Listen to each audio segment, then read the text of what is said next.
Time to repot! So come and join me today as I repot this beautiful astrophytum, and they have grown bigger now and some of them got died due to overcrowding.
Ayun! So, naumpisahan ko na finally mag-repot ng astrophytum. So, nirepat ko na po itong nasa big pot. So, it's 7 pieces. So, sabi ko, kailangan ko nang i-repot to kasi nandito yung isa, si Shinshowa. So, tsaka, Shinshowa pala. So, yun. Ayan, binabad ko muna sa tubig para madaling linisin tsaka tanggalin yung mga buhangin, lalo na sa mga ugat. So, ito, isa din to. Yung aking variegated na astrophytum. Ayan. So, i-uproot ko na din yan. Ayan, nakita nyo. Ang healthy ng mga ugat nila. So, pansin ko, sa pag-repat at pag-uproot ko nitong mga astro, ang natutunan ko talaga is, pagka yung pot nila ay sakto sa kanila, mas healthy yung roots nila. Pero pag ginamitan nyo sila ng maluwang na pots, yung roots nila, is okay naman din, pero mas healthy pa rin yung yung sakto sa pots nila sa laki. So ayun, at saka pag maganda yung soil na ginamit nyo, kasi yung sa malaking pot na marami, yung may angel, ang ginamit ko kasi doon parang hindi masyadong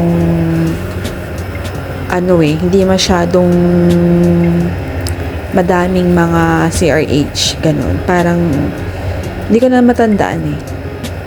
Pero, ayun, pansin ko nga kapag ginamitan nyo siya na mas healthy na soil mix, like may CRH, peat moss, mga organic material, is mas healthy talaga yung plants. So, ayun, babrush ko lang tong mga astrophytum. I just use a mild soap. Actually, yung ginamit ko, yung ginagamit ko sa damit ng baby ko. Kasi mild lang yun, di ba? Yung mga panggamit na sabon sa baby, yung pang laundry. So, yun yung naisip kong gamitin. So, yun lang, water lang, tapos yung mild soap ang gamitin din nyo. So, yung iba, ginagamit ka is dishwashing liquid, tas alcohol. So, magbabrush up lang naman ako ng astrophytum. I-cleanse ko lang naman sila. Wala naman silang anything na pest, or kapag gymnocalcium lang naman kasi talaga yun. Pero meron ako nakitang mga millibugs, nandun sila sa ugat. Oo, nakatago sila sa ugat. Kaya binabad ko muna din para madaling matanggal yung mga yung mga lupa-lupa. Tapos ayun nga, para mas madaling linisin. Yun yung goal ko kasi pag nag-brush nga tayo. So, ayan, pakintabin lang natin, tapos pagandahin lang natin sila ulit. So, magandang gamitin na toothbrush is yun nga, yung toothbrush ng mga asawa natin, ng mga jowa natin. Dahil dyan, makakaganti tayo sa kanila. Sa hindi nila alam yan, wag nating i-chismis sa kanila, wag yung sasabihin na ginamit nyo yung toothbrush ng asawa nyo. Kasi syempre, magkagalit yung mga yan, o diba? O, kaya sabihin mo lang, Pindrang, pakita mo yung videohan mo yung paglilinis mo ng cactus mo. Tapos pakita mo yung toothbrush ng asawa mo. Sabi mo, oy ha, nilinis ko yung yung cactus ko. Ganda ng toothbrush ka mong ganon. O, i-prank mo, ganon. Oo, arot lang po. Hindi po toothbrush. Pinaglumaan lang po yan. So, pwede naman, diba? Gamitin niya yung toothbrush ng asawa niyo kung kung may kasalanan sa inyong matindi. O kaya i-prank niyo mga ganon. So, that way, makaganti-ganti man lang, o diba? Ayan. So, masarap gawin yung pagbabrush, pero mag-ingat kayo. And I suggest you use a soft bristle toothbrush. Baka masugatan nyo. So, sa paggamit ka naman ng toothbrush, sa paglilinis ng Astro and even Gymno, hindi pa naman ako nakakasugat. Oo. Huwag nyo lang talagang diinan. Tsaka yung gawin nyo talaga, ibabad nyo sa tubig muna para madaling matanggal yung mga itlog ng insekto. Kasi pag ganitong summer talaga, mangingitlog yung mga yan. Mainit ang panahon. Bet na bet nilang mangitlog, magparami. Kaya, I suggest mag-insecticide na kayo now na pag napanood nyo itong vlog ko. Gawin nyo na agad. Ayan. Kahit madaling araw pa yan, charot. Basta importante pag nag-insecticide and fungicide kayo, wag nyo muna didiligan. Ibabad nyo ng 24 hours. Maganda pa nga, 2 to 3 days.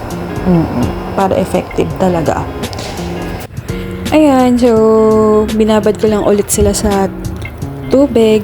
After ko silang i-brush na may sabon. Tapos, yun, nilinis ko na pati yung ugat nila.